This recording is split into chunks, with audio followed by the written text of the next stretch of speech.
based on, what did you say, on the child's ability? On the child's ability.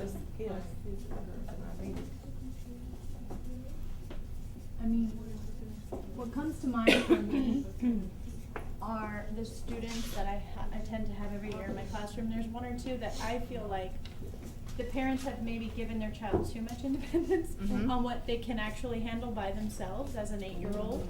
And sometimes they need checking up on to make sure they're actually accomplishing what they're supposed to be. How does that manifest itself if you said that some parents give too much? How do you see that?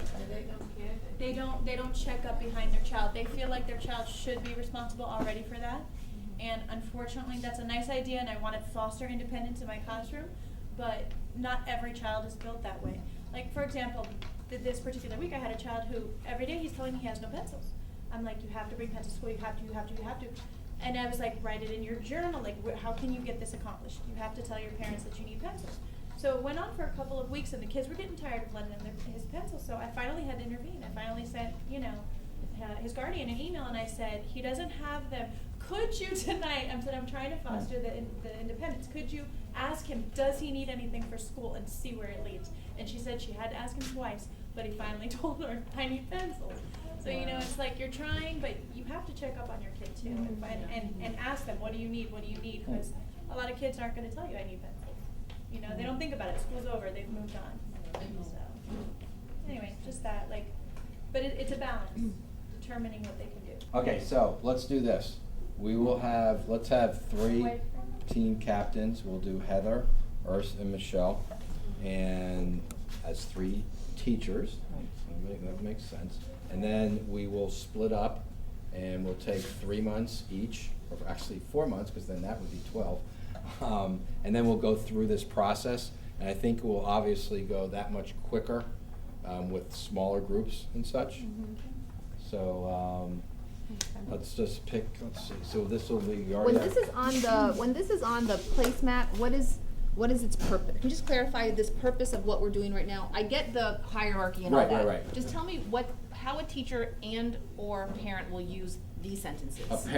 A parent may not understand, for instance, if you see responsibility under organizational skills, they may not know how to start a conversation. Okay. So this is literally a cheat sheet. Okay. If you will. Okay. So. And that sentence will be on the. No, that's not going to be In the binder. It'll be more than likely in the binder. Okay. But what will be on the placemat is organizational skills, because that's one of the weeks. So it may be on the placemat. I mean, again, we're all building this together in real time. So. How big is this binder? It's this. It's this binder. I think we had one last week. It just has 52 placemats in it, and it all But it folds. doesn't have 100 pieces of paper that a parent has to read after work. Oh no!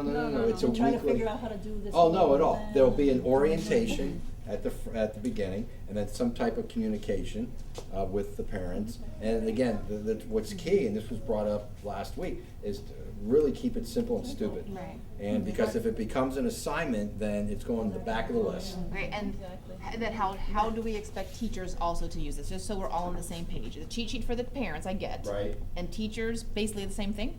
Yeah, exactly. Now, again, this is the next stage in terms of how we develop this for the teachers. How much time do you want to spend during the day? Is this a half-hour process? Is it 3 minutes? And we say, kids, our placemat this week is this, and we're talking about organizational skills and under organizational skills. Now, the teacher doesn't have to give the same specific message, but it just needs to be in that family. Again, these are just helping points. But they apply to school because you have to have responsibility. I mean, just take out some of those words. Students have to be responsible to be prepared and organized for class. Independent, certain things that they need to be independent for class, during class as well, and time management, same thing, especially middle school, you're moving Yep. from one place to another. Yes, ma'am. So that means that the words that we use there, they have to be simple so everybody can understand them. Okay, that's one thing. The other thing that you said 52 placemats in there.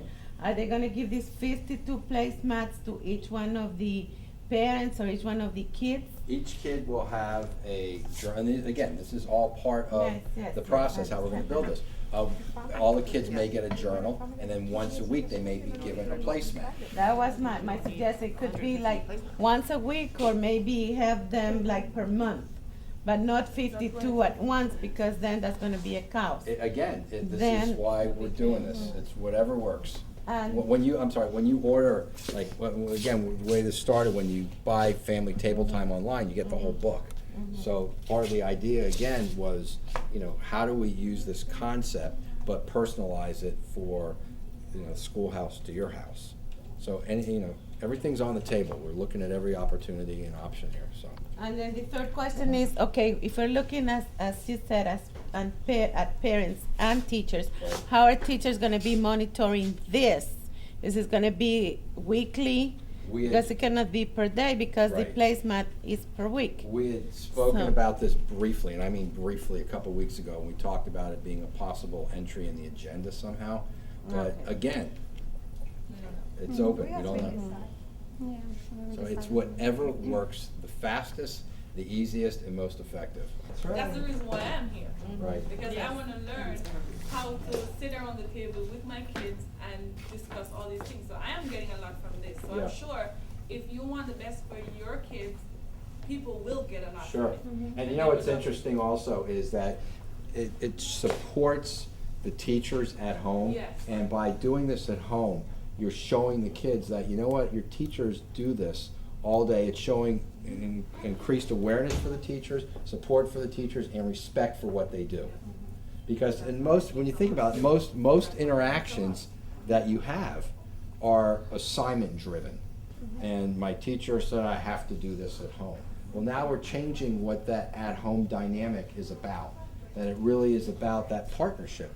Thus the schoolhouse to your house. So, and I think again, there's two different schools going here. Not literally, but you've got parents and what they want to get from it, and you have teachers who want to say, hey, parents, support us on this stuff. So that's where that partnership comes in. I think that at the end, the key will be, because we are the parents and we are here, we know exactly how we can process all this, become with something so attractive that the family can pass out.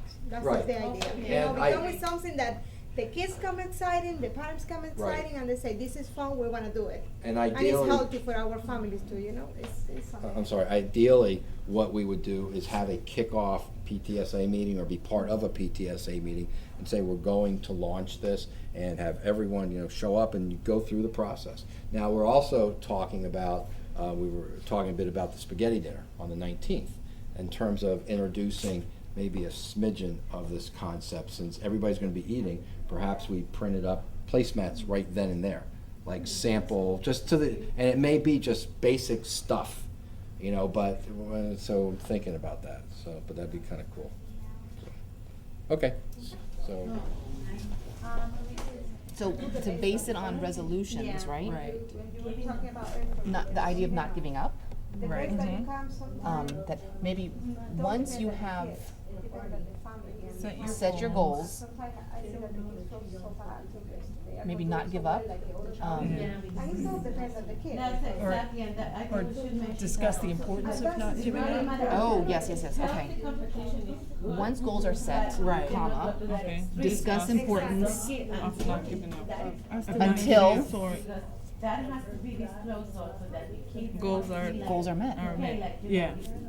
competition is good. Or do you want to but bring it down Well, resolutions? everybody It has- sounds Yeah. like when we meet the goal, that's the end of it. Topic on sportsmanship and. If we say until goals are met. One or the other. Once goals are set, discuss importance of never giving up. Until Well, once you meet achieving your- success or something, like it, Okay. That sounds that's a better. little Until ambiguous, achieving like it doesn't yes, say achieving until it's success, over. Yes. Unity should be last. Is this? No, it's not. No, they're not the It's same, not. no, It's togetherness, that's sameness, treating To be people, able to work together, oh my goodness, this is. I think equality and unity kind of need to go first before you get to justice and nonviolence, Okay. and I'm not sure how civil Can we disobedience. start with equality? Yeah.